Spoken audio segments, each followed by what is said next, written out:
don't mind if I cross my legs. No, please. My Feel brains… comfortable. my brains don't work if I don't cross my legs. Your brain doesn't work over the… Yeah. Yeah, all right. Well.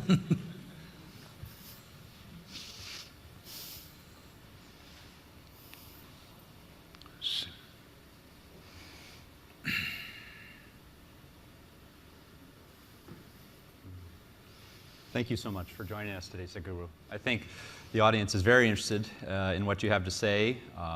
I guess to start, they define inclusive consciousness. I'd love to hear your thoughts on… They did not define it. They did not. Okay. Well, I was just going to ask you what's missing. So you can start. With all due respect, they spoke about intent, right intent. Mm-hmm. They spoke about right kind of thoughts, emotions, attitudes, and to some extent actions. There is no consciousness in this. If we are understanding that the way we think, feel and act is our consciousness, no. It is like we're mistaking a plant, we're mistaking the flower for the soil. We're mistaking expressions for the source. This is something that's happening everywhere, not just here. People think by changing attitudes, their consciousness will change. No. By changing attitudes, certain actions will change. Yes, positive, beneficial, but it is not truly transformative. Change will happen, transformation will not happen. If I have to define a distinction between change and transformation, change means the residue of the past will still remain. A transformation means nothing of the past will remain, which is what is needed today if you want to create a new world, if you want a new generation to have a fresh life. It's been expressed in so many ways.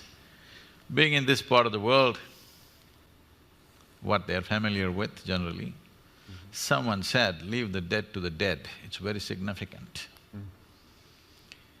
This is not coming out of recklessness, this is not coming out of unconcern, but this is coming with the concern that you must be a fresh life. You can learn many things from the past about how to conduct yourself, but there is nothing to learn from the past about how to be. Because you are a complete life by yourself. You don't have to learn how to be a life from the past. Maybe you have to learn how to be a good engineer. Maybe you have to learn how to be something else in the society from the past, but you don't have to learn how to be a life from the past, because past has nothing to do with this. This is a fresh life and this is a complete life. Consciousness is that dimension which is the very source of who we are. Our intentions, our actions, our thoughts and our attitudes are a consequence of that. Or in other words, we are trying to fix the consequence without fixing the source. Now all these distinctions of variety of things that they said, gender discriminations, racial discriminations, every kind, okay? Somebody is a Hindu, somebody is a Muslim, somebody is a Googler, it becomes a religion after some time, believe me. Second generation, they will become a religion by themselves. Yes. I'm saying you see a football match going on, it's like a religion, two different clubs. They're willing to fight and kill each other. Just a game. So, where does this come from? See, the nature of being human is this. If you give me 2 minutes. See, there are 4 dimensions of our mind. In modern societies, the nature of our education has constipated our mind in such a way because we are just largely using just one dimension, which we call as the intellect. The other dimensions of mind, if I have to use Indian terminology, it means buddhi, ahankara, manas and chitta. What buddhi means is the intellect. You do what you want. The nature of the intellect is to slice things open and see. If you leave the world in the hands of your intellect will chop it into a million pieces and will want to chop it into further micro pieces and want to chop it into further micro pieces depending upon how sharp your intellect is. The sharper your intellect, the more you dissect the world. You cannot stop it because that is the nature of the intellect and it's good. So you must apply intellect only to know the material aspects of life. You can't know life this way. Jay, if I want to know you, can I dissect you? No.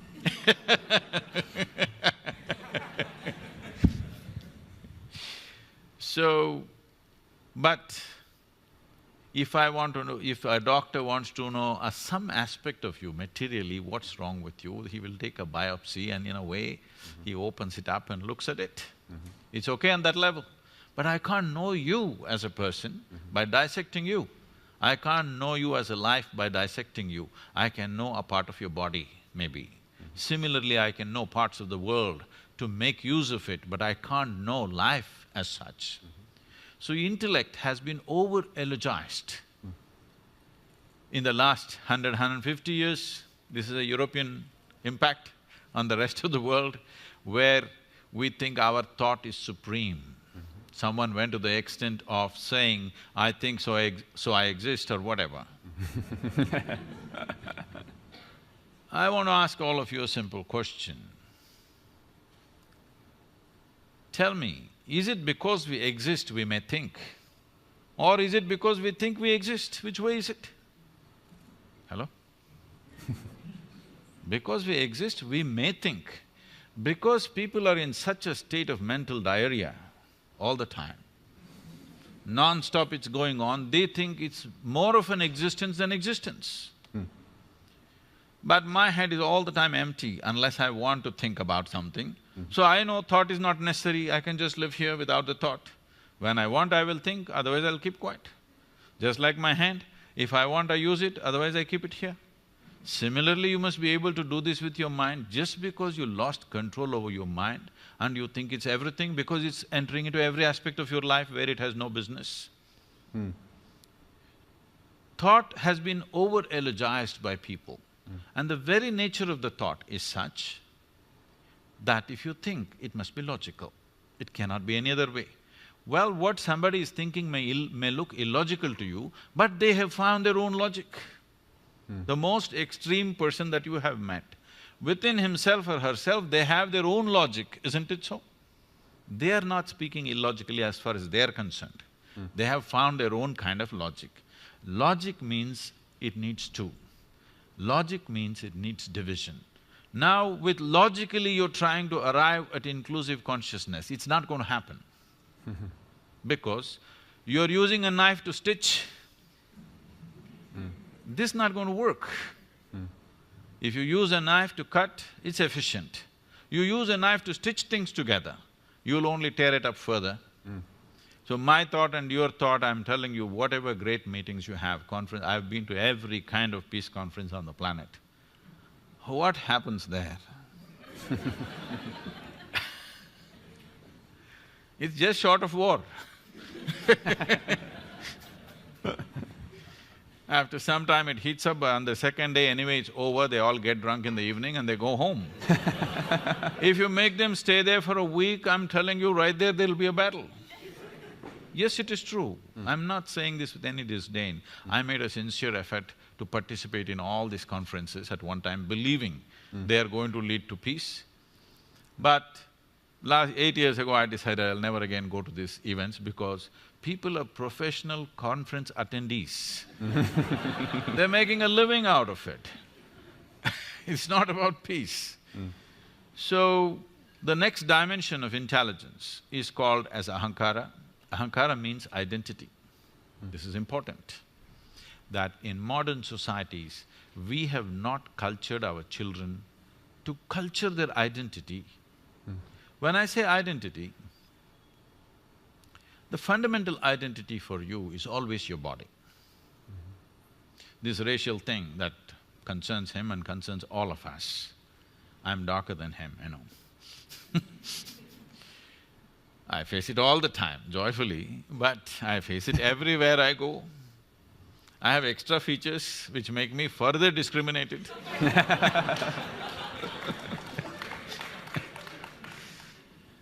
But our first identity is with the body.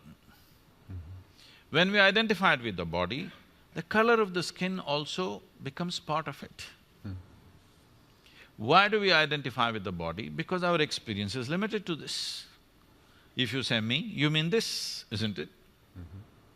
Because your experience of life is limited to this, naturally you're identified with this and this is you and this is how you look. Somebody looks so different, whether in gender or because of race or because of maybe just fashion. Who knows what makes them different? But suddenly, this is me, that's you, it's established. But we sit here in this hall, whatever the color of our skin, whatever our religion, whatever our gender, we are inhaling and exhaling the same air. But we have no issue, body has no problem. But the identity has a problem, you're identified with something. We have not cultured our children right from an early age that your identity should be universal. This is something in India, traditionally, before you start education for a child, there's something called as Vidyarambham, where the first chant that they must do is that my identification with this entire cosmos. Without this, you should not give education to a child, that is the understanding. Because education is seen as an empowerment. You should not empower a person who has limited identifications. Because it doesn't matter whether it's of individual nature or of family or of community or race, religion, nation, it doesn't matter. Once you have limited identity, you will cause disharmony, you will cause cruel things, thinking you're doing the right thing. I know the debate, the source of… the debate always goes to ISIS and things like this. I want you to understand this. These people, looking at their actions, you may be sitting here, I know I'm getting into a minefield. Sitting here, all of us think these are horrible people. But you must understand this, they believe they are doing the greatest thing that a human being can do. They're working for God. There can be no better employer. Not Google, God. Who you've never prayed to. Huh? That's my problem. But I'm saying, you should have seen this, you know, I'm sure you guys can Google anything. You must see, there is a press meet that the Afghan Taliban is conducting with the international media just before United States invaded Afghanistan. All these young guys with long beards and big turbans, they're all sitting like this and they're asking questions. Just then they had, bombed that Buddha statue and they made this thing that girls should not go to school and many other things. So these kind of questions are coming. Whatever you ask them, they say, in our book, in our holy book, our prophet, our God said this, we're just doing that. I was just watching these guys, I had tears in my eyes. These are wonderful guys. These are guys who are willing to die for what they believe in. But they've been screwed up by the scriptures. Yes, these are wonderful people who are willing to die for what they think is right, all right? A man who's willing to die for what he thinks is right is a great man, but look at the consequence. Simply because of limited identity. So this ahankara, this identity is what wields the intellect. If you hold the right identity, from an early age, if it's brought into us that your identity is with the entire cosmos, because nothing happens here without everything's involvement in you. We are sitting on this round planet which is spinning and moving at a great speed in the middle of nowhere. You don't know where it begins, where it ends, this thing. And look at us sitting here and talking. How many forces in the existence are keeping you and me in place on this chair? So there is no way we can exist without the involvement of all this. But talking about this intellectually is not going to help, because if you try to understand intellectually, you're using a knife, further you will divide. So there is another dimension of intelligence within you which can make you come to an experience of this. The next dimension of intelligence is called as manas. Manas means it's a huge silo of memory. There are 8 types of memory in this. I'll just name them, I'll not go into this. These 8 types of memory are referred to as elemental memory, atomic memory, evolutionary memory, karmic memory, sensory memory, and in the karmic memory there are 2 types. One is called sanchita and prarabdha. There is a bank of memory which determines the very shape and size of your body. There's another one which is right now in play. So 2 dimensions of karmic memory. Inarticulate memory, that there is memory but you can never articulate, but it's finding expression. When you see a chair, you know this is where you should sit, not there. You didn't think about it because there is a memory in you that this is where you must sit. When you see a glass, you know this is how you must hold. This is not simple. Without this knowledge, you cannot do this. There is an enormous memory which allows you to do almost everything automatically, because an inarticulate memory is constantly in action. And there is articulate memory which is very minuscule part of your memory. The next dimension of intelligence is most important, this is called as chitta. This is an intelligence without an iota of memory in it, unsullied by memory.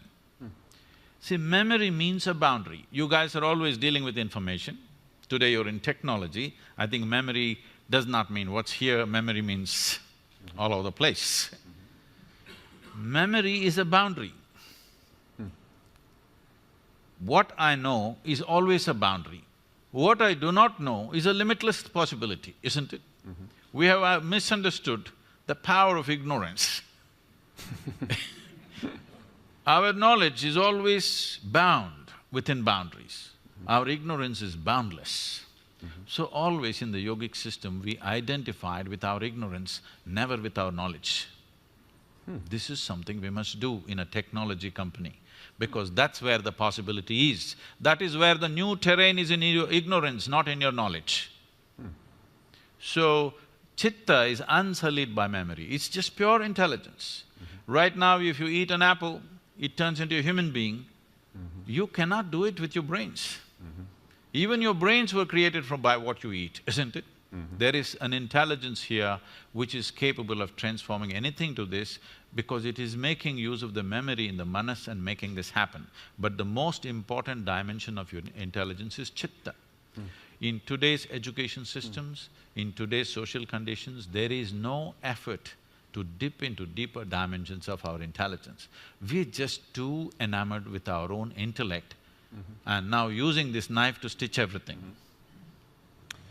Well, you should know that even at Google, when we interview people, we have something called GCA that we look for, which is general cognitive ability. I suppose that would fall into that intellect dimension. Most of us weren't raised where we were told from an early age to identify with the cosmos. So is there any hope for us, or are we lost? See, identifying with the cosmos is just another thought. As a thought, it doesn't do much, it makes people little airy-brained and they'll start acting funny. You become new agey, you know, I love the cosmos. It's very easy to love the cosmos because it's not here with you. You got to love somebody next to you, there's lots of problems. See, this wanting to set up boundaries, the instinct of wanting to set up boundaries is so deep. You see a dog peeing all over the place, not because he has some urinary problem. He's building a kingdom. You know? It's a pea kingdom, but it's a kingdom, all right? He's building a kingdom. Every human being also doing the same thing, because there are 2 dimensions of your intelligence. One is designed to create self-preservation. One aspect of your intelligence is designed for self-preservation, which is your intellect. The chitta, that dimension of the intelligence is designed to make you expand. Once you have come as a human being, this is your issue fundamentally. Whoever you are, whatever you are right now in your life, you want to be something more. If that something more happens, you want to be something more. If that something more happens, you want to be something more. I'm sure you guys want to set up Google Maps for Mars. Yes, if that happens for the entire universe, if it's possible. Because this is the nature of being human. There is one dimension which always wants to expand, another dimension which always wants to build walls. You build a wall, you feel safe, after 2 days you understand the walls of self-preservation are also the walls of self-imprisonment. You want to break it, you break it and you put a new wall there and you think this is great, this is freedom. After some time you feel that's not it and you want to expand it. These two dimensions are not opposing each other, they are not diametrically opposite to each other. They are complementary. There is only one thing about you which needs preservation, that's your physicality. This body must be preserved, because if you break it, you can't fix it. Everything else in you right now, suppose I take out all your thoughts, all your emotions, all your ideas, all your philosophies, all your belief systems and thrash them right here, break them into pieces. You can come up with fresh thoughts, fresh emotions, fresh belief systems, fresh philosophies, just like that. So all those must be every day put into the… what do you call them? The shredder. You must have a pulverizer, because shredder means they'll go again, pick it up and fix it. You must have a pulverizer for yourself before you go to bed. Today's ideas, today's thoughts, today's belief systems, today's experiences, you must leave the dead to the dead. Let me challenge that, because I thought something that Pavni said was very interesting. And she said almost the wound becomes the healer, or sometimes you hear the wounded become the healer. So you can take some of that. Can't you not transform some of those things that have been difficult and use that energy, use your intellect to do something for good? See, the experience of life can cause two things. All this is nice when small things happen. When really major things happen to you, the wounds are so big for people, they don't heal in a lifetime, many of them, okay? So, the choice is just this, the experience of life, whatever happens to us, you can either make it into a wound or into wisdom. You can either become wise or you can become wounded. If you become wise, you will become a solution. If you become wounded, you will also become one more problem. It's a choice we have.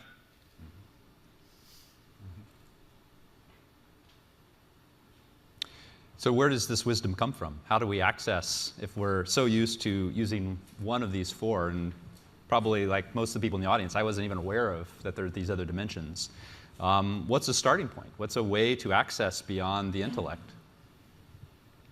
See, it's like this. Right now there is water in this glass. This is definitely not you, yes? Yes. But if you drink it, it becomes you. What is it that you did with this water, that something that's not you became you? When you say inclusiveness, this is all you're talking about. Something that is not you, you want to make it a part of you in some way, isn't it? So this is right now not you, but if you drink it, it becomes you. So what is it that happened technically for you is just this. Right now, I'm asking you, you take your right hand, all of you, take your right hand and touch your left hand. Is that you? Hello? Touch the chair on which you're sitting. Is that you? How do you know this? What is the basis of this? How do you know this is me and this is not me? Here there are sensations, here there are no sensations. Or in other words, what you are saying is, whatever is in the boundaries of my sensation is me, whatever is outside the boundaries of my sensation is not me, isn't it? Right now this is not me, if I drink it and include it into the boundaries of my sensation, this becomes me, isn't it? Now, the boundaries of your sensations are such that if you make your life energies very exuberant, you will see they will expand. If it happened to you, suppose, it should have happened to many of you, there was a moment in your life when you felt so joyful, tears came to you. Did it happen to you? You were so joyful or loving, tears came to you.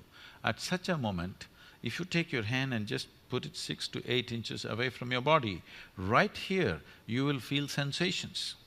If such things did not happen to you, I can do something horrible to you so that you experience something. We can chop off your right leg. If you chop off your right leg, the leg is gone, but still the sensory leg may remain intact for a period of time. You heard of this phantom leg? Leg is… physical leg is gone, but the sensory leg is still there. This means sensory body has a structure of its own. If your energies become very vibrant and exuberant within you, your sensory body all expands. Whatever… suppose my sensory body became as big as this, now you become a part of me in my experience. If it became as big as this hall, all these people become a part of me in my experience, because my sensory body has stretched. We can do a small experiment. You okay to be a guinea? Hello? Yeah. What we will do is, with your eyes closed you have to do this, but right now observe me. What you do is, with your eyes closed, just rub this briskly like this for 2 minutes, let me say, 1 minute, and briskly.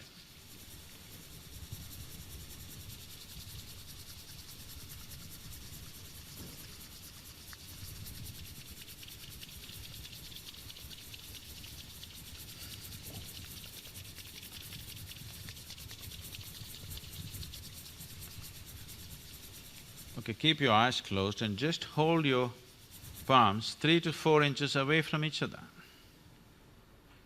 with your eyes closed.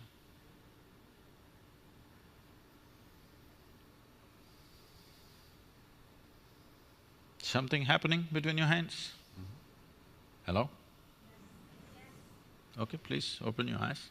So just a little bit of rubbing, you didn't do it for a minute either, just 20 seconds. You rub it and suddenly something happening between these two hands, simply because of vigorous movement, the sensory body has expanded. You can feel something happening right here. You know why people are rubbing each other all the time? It's an effort to include someone who is not a part of you as yourself. If this happens, if this happens in a very basic physical level, we call this sexuality. If it happens emotionally, we call this love. If it happens mentally, it gets labeled as greed and ambition and conquest. If it happens on the level of your sensory body, we call this yoga. Now, yoga means union. Union does not mean you caused the union. Anyway, it is happening as one. You allowed yourself to experience it. That means the walls of self-preservation you loosened up a little bit, that's all. Why you want somebody close to you, why you want a loved one in your life is, somewhere you want to loosen the walls of self-preservation where you don't have to worry about protecting yourself. Suddenly you feel one with them. And once you feel one with them, in some way you want to be in touch with them because you're trying to loosen up your sensory body in such a way that you can experience that which is not a part of you as a part of yourself. Now, this need not limit it to be one person or anything like that. This need not be biologically connected. If you can sit here with your life energies at its peak of exuberance, you will experience the whole universe as yourself. Then we say you're a yogi. And you had that experience 34 years ago. You talked about it a little bit yesterday.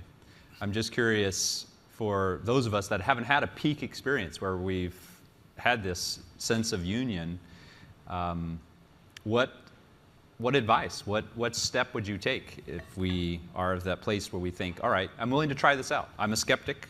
Don't know what the sensory body is. I had a little taste of it here. What would be the next step if we wanted to try for ourselves? See, let's describe what is being skeptic. Being a skeptic means you don't believe anything unless it truly makes sense to you. Most people are just downright suspicious. But they think they are skeptics. No, they're not, they don't qualify as skeptics, they're just suspicious about everything. This comes from a certain fear within you that everything around you can be wrong. Suspicion means you made a conclusion about something that you do not know. Believing something positively or believing something negatively is not different. They're the same things. You believe something that you do not know. If you… skeptic means, whatever I do not know, I do not know. I don't assume things in my life. What I know, I know. I think everybody should come to this much sense and straightness in our life that what I know, I know. What I do not know, I do not know. It's perfectly fine. I do not know, it's a tremendous possibility. Only if you see I do not know, the longing to know, seeking to know, and the possibility of knowing arises. So if you are a skeptic, you are an ideal candidate. If you're a believer, we have to make you, debrief you because… Get the shredder out. Because you assume too many things that you do not know. You know the geography of heaven, though you can't operate the local Google map. Well, good. Well, we'll be taking questions, so be thinking about the question you might want to have. I think, one more question I want to ask is, how do we… we've been talking about some things that are very big, I think they're promising, but yet think about the conversation we had earlier.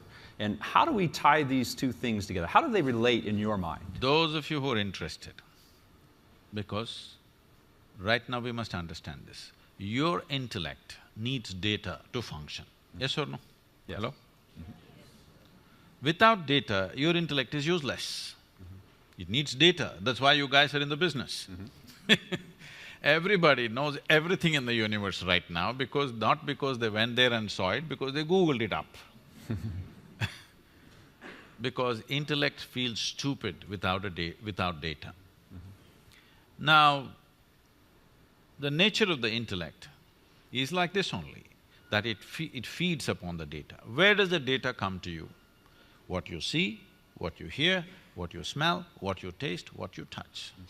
In the very nature of things, these five sense organs, which are the main agents of gathering information for you, are all outward bound. You can see what's around you. You can't roll your eyeballs inward and scan yourself. You can hear this, so much activity here, you cannot hear this. If an ant crawls upon your hand, you can feel it. So much blood flowing, you cannot feel it. Because in the very nature of things, your sense organs are outward bound. You cannot use these to turn inward. There's another dimension of perception which needs to be activated. Why is it not active in me? Because the sense organs are instruments of survival. They come on when you're born, whatever kind you are. Anyway it comes on for a dog, pig, cat, elephant, for everybody. Similarly, it comes on for us. Whatever is needed for survival for any biological creature, it turns on at the time of birth because it's needed, otherwise you wouldn't survive. But anything beyond survival process, without striving, it would not have entered your life, isn't it? Anything that you know, from an alphabet to whatever else you know… I'm sorry, I'm not talking about your brand, I'm talking about the real alphabet. Anything that you know, from reading to writing to using a computer or singing a song or whatever, you know these things with certain striving. I want you to remember when you're 3–4 years of age, that damn A, how complicated it was. As if it was not enough, there were two versions of it which freaked the hell out of you. Today you can write with your eyes closed.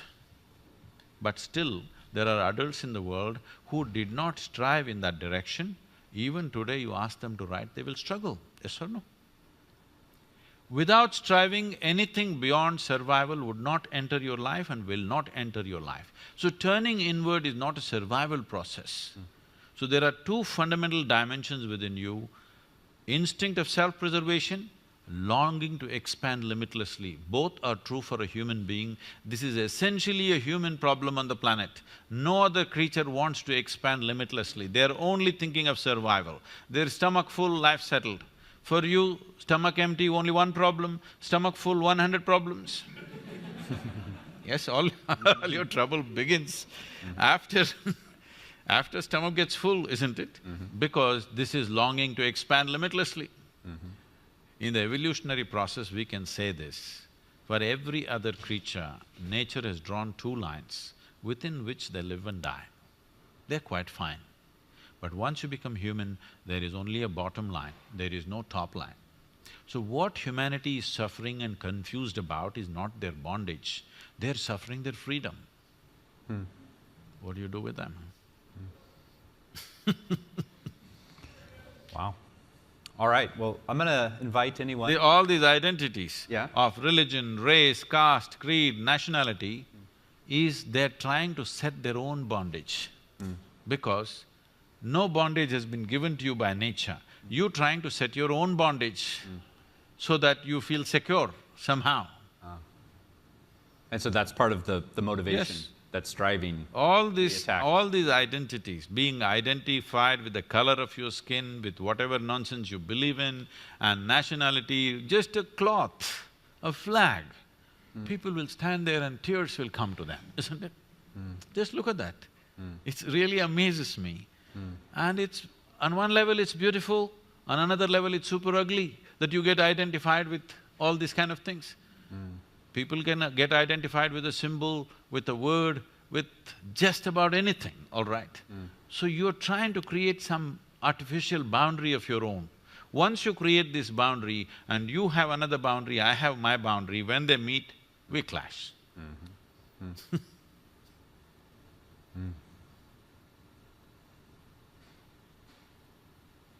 So if you have a question, please go ahead and come to the mic. And again, we're trying to think about this topic of inclusive consciousness. You've heard a lot of things shared from our VPs and also from this conversation, so let's hear what's on your mind based on all this. Over here. Okay. Hello. So I'm involved in organizing a peace conference in India, and it's a very grassroots-led effort, so no politicians, thank God. And I found it interesting that you said you stopped attending peace conferences. So I'd love to hear from you any advice on what we should do or what we should avoid to make this small effort a success for the people who are attending. See, when you say, no politicians, thank God, you're just not attending to the source of problems.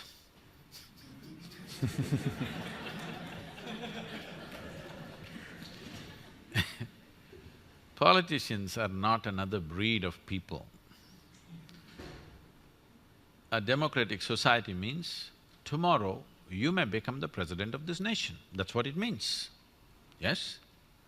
If you're willing to stick your neck out, you may become the president of this country or a prime minister of another country. So politician did not drop from the sky, he is not some other creature. He's just like you and me, he stuck his neck out, which you and me are not willing to do. Let's admit this, it's not an easy thing. It's easy to sit down and comment, but it's not an easy thing to try to run a nation. It's complex, believe me.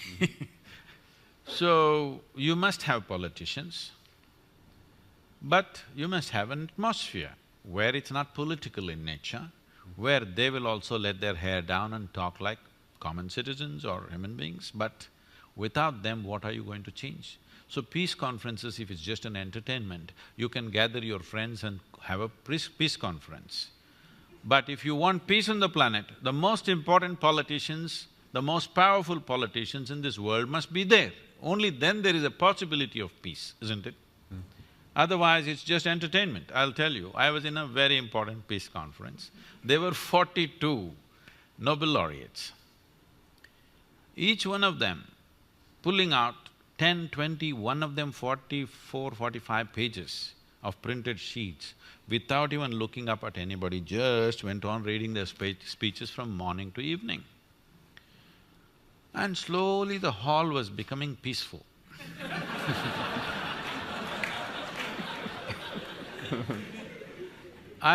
In one afternoon, the second day afternoon, I'm sitting right here in the front row and I look around, literally everybody has fallen asleep except the security man who's standing there and me, the idiot, who is sitting up there and believing there's going to be world peace because of this conference and sitting up there alert, listening to every word.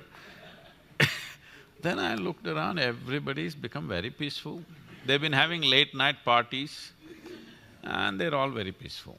Then when my turn to speak came, I said, see, I've heard so much peace since yesterday. I want to ask you, can all of you or any of you put your hand on your heart and say, you are genuinely peaceful in your life? They were straight enough. They said, no, we are not peaceful. I said, if you cannot make your mind peaceful, how the hell are you going to make the world peaceful? What's happening in the world is just a larger manifestation of the nonsense that's happening in our heads, isn't it? If you and me were truly peaceful human beings, do we have to worry about you and me fighting someday? Hello? Whatever the issues, we'll sit down and handle it, right? Because there is violence in us, now we have to have a boundary. Here there's a barricade. Just in case I get violent or you get violent.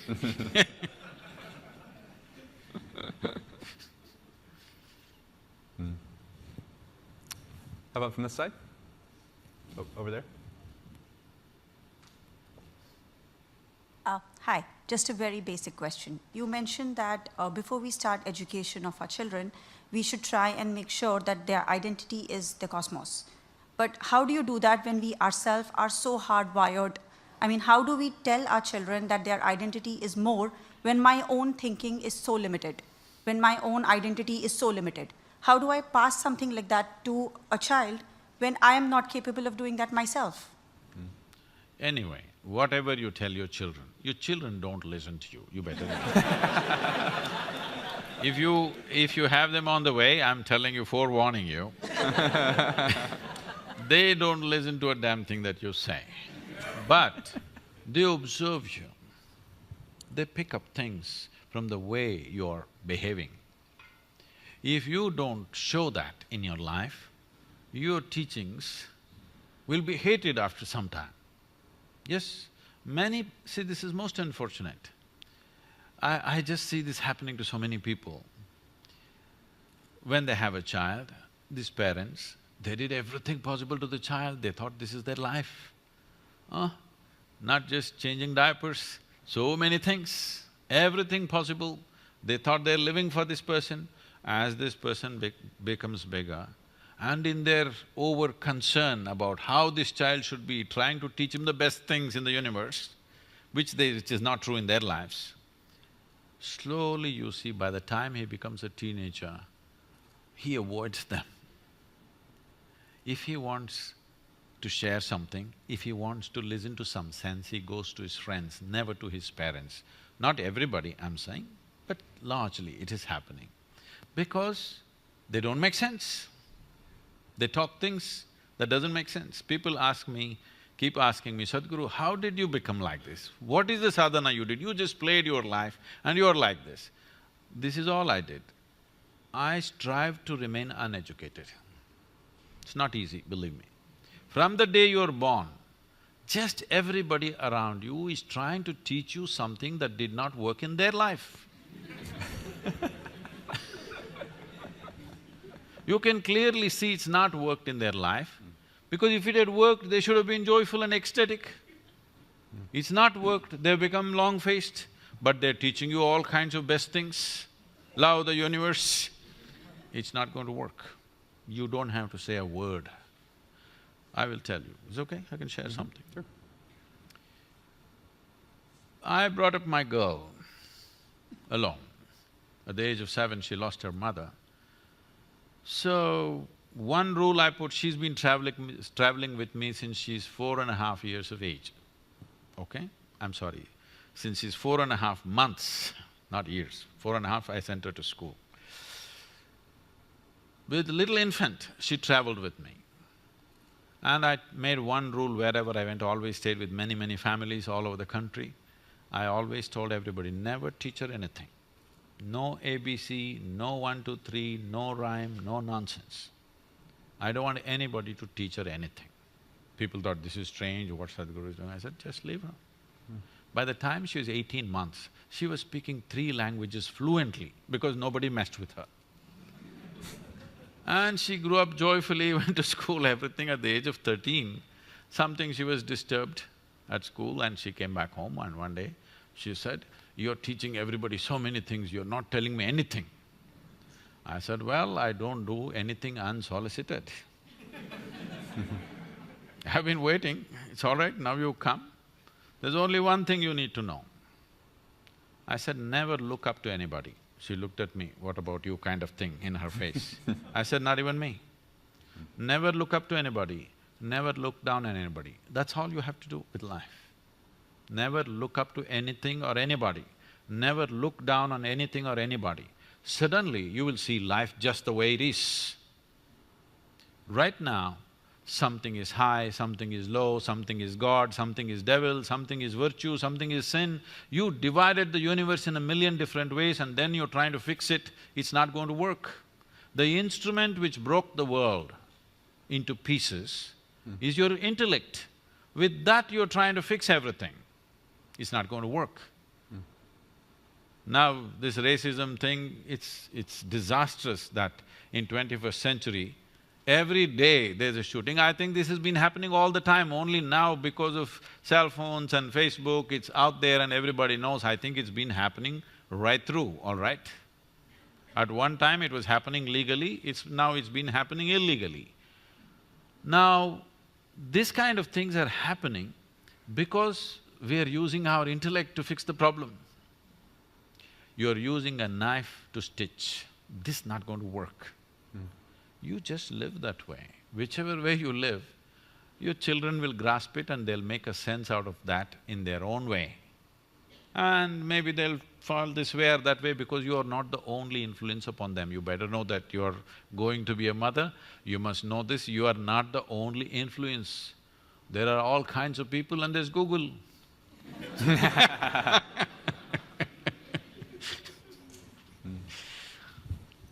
Sadhguru, you talked about identity and inclusive consciousness. So I want to know, let's say like you talked about the sensory body and feeling that everyone is part of you kind of thing. So where does the role of action comes in? So if I do something, do I identify myself with what I did? And let's say if I feel that you are or everyone is part of like me or the whole cosmos and you do something, is it you doing something, cosmos doing something, me doing something? Where does the action comes in picture? See, this is the beauty of our existence. In this existence, in this cosmos, we are not even a speck of dust, that small we are. But still, creation has given us an individuality, an individual nature, that we can experience these things. But countless number of people who lived on this planet before you and me came, where are they? They're all topsoil. They've become part of the earth, isn't it? So, if you get it from me today, you can transform your life, that really everything is a part of you and you are a part of everything, not as a thought, but experientially. If you can experience everything around you as you experience the 5, 10 fingers of your hands, then you will see life becomes tremendously beautiful. Otherwise, anyway, one day you'll get it from the maggots, but it'll be a bit too late lesson, but everybody will get it one day, isn't it? Hello? When people bury us, we're going to get the point that we are part of the earth. Right now, if we get it, we can live sensibly. So, this must come from an experience. If you come from a thought, again you're thinking, how is inclusiveness and individuality existing at the same time? That is the beauty of this existence. It is the filth which has become the flower, isn't it? Yes or no? It is the filth which has become the flower. If in your mind filth is different, flower is different, but in existence filth and flower are same. They're not different. just different ways of existing. For your nose, filth doesn't feel good. But if you were a pig, you would like the filth. Nothing wrong with that, because it's the same thing. It's the same thing or no? Hello? It's the same thing, isn't it? It is just that in our mind, with our intellect, we are breaking everything. This breaking is only a psychological reality. This is not existentially true. See, we started a huge movement called Project Green Hands. I think something little bit was there in this. This happened like this. When I saw that entire southern India was turning into desert very rapidly, rivers were drying up, groundwater went from like 150 feet to almost 1,500 feet, and palm trees, the crowns were falling off, we thought we must do something. Then I did this to them. One day I called, I went to a small village and called for people. About 5,000 people turned up.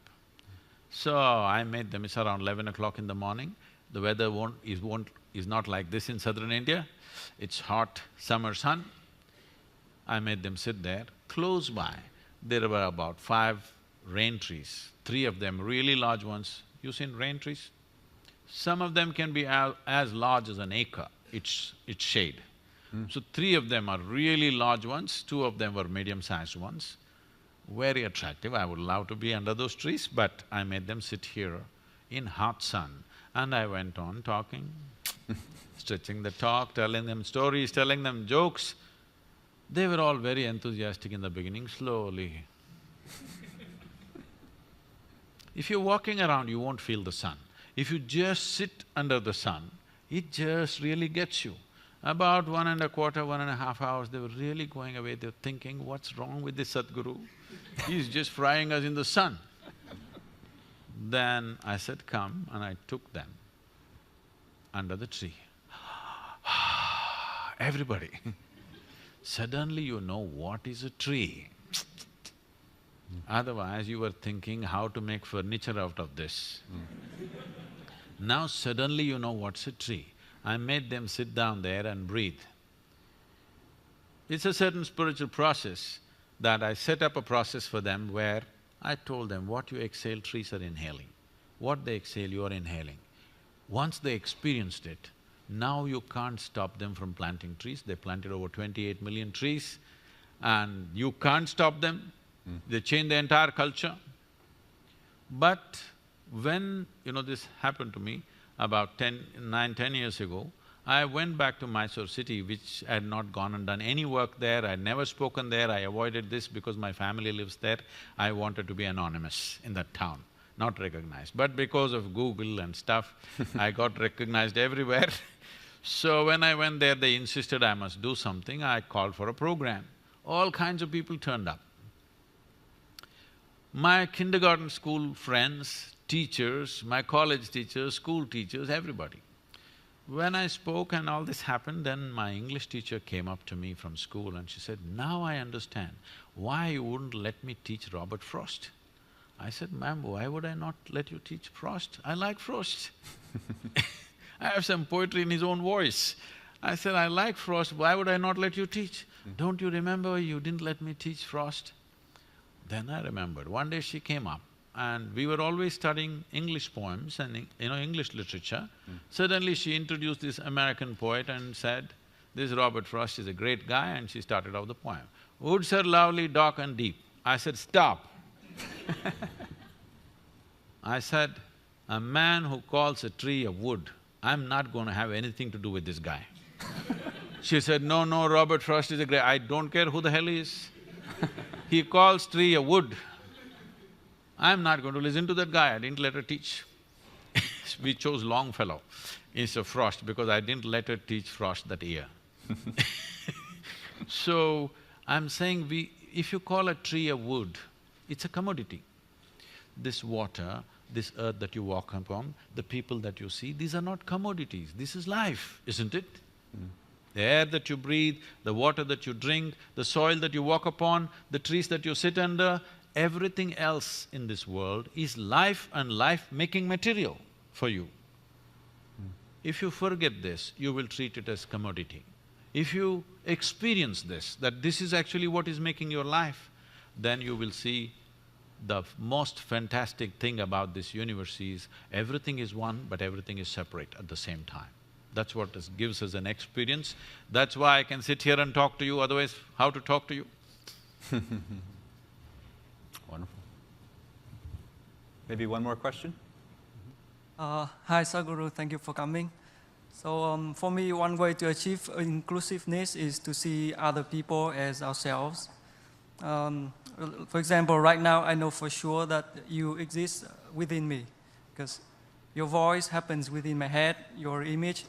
No. If voices are happening within your head, it means something else.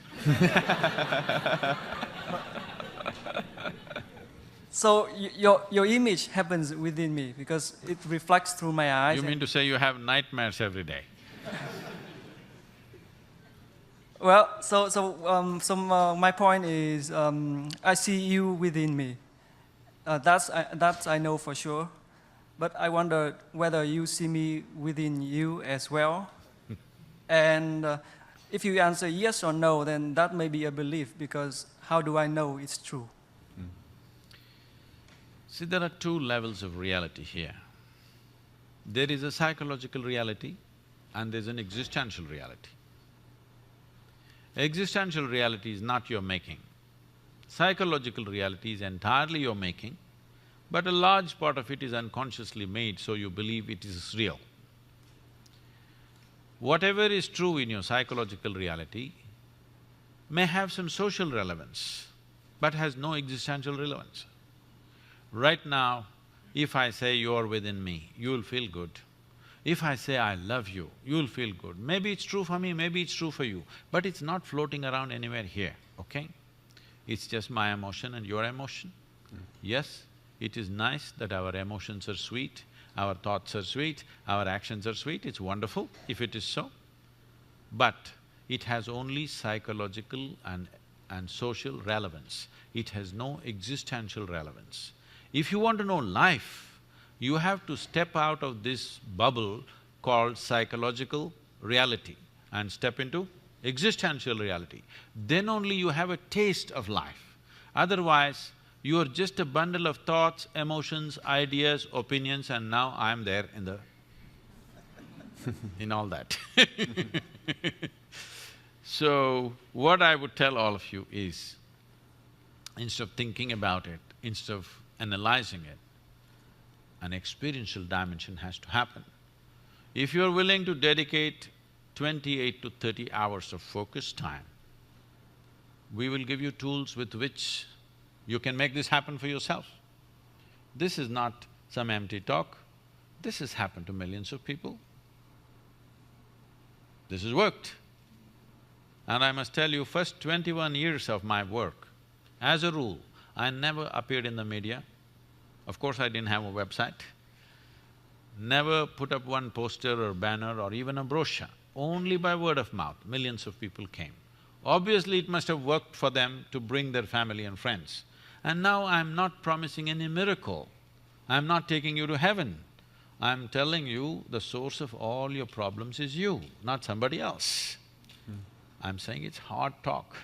It is not some miraculous promise of going to heaven, some la-la land is there and everything will be fine for you. No. In spite of that, people came because they saw the transformation within themselves and people around them had to come. There was no other way. So I'm saying, this is a technology of well-being. We are handling our external well-being in a scientific way through many means of technology. Why is it that we are so crippled when it comes to our interiority? We are trying to handle it through our emotions, we are trying to handle it through our philosophies, we are trying to handle it through our ideologies and belief systems. No, it's time you approach this human mechanism in a scientific manner. How to make this into a full-fledged possibility?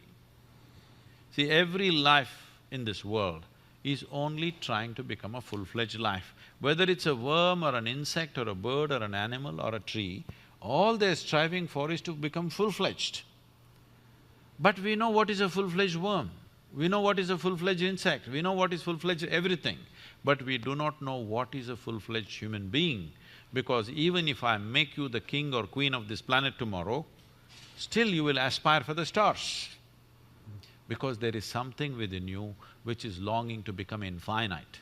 If you're longing for infinite, you can't go about conquering space, it's not going to get you there. The finiteness to you has come to you only because your identification with your physicality, because the nature of physicality is a defined boundary. Without a defined boundary, there is no physical nature. But is it true that this physical body you slowly accumulated? Is it true? Or were you born like this? You accumulated this? What you accumulate can be yours, it can never ever be you. Or in other words, you are living your life without experiencing the life that you are even for a moment.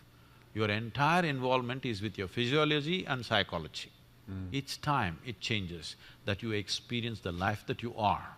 This life that you are doesn't come with boundaries, it's only the body. It is boundaries and you must stick to the boundaries. It's very important, don't expand it too much. Thank you very much. Thank you so much, Sadhguru. Thank you. Thank you all.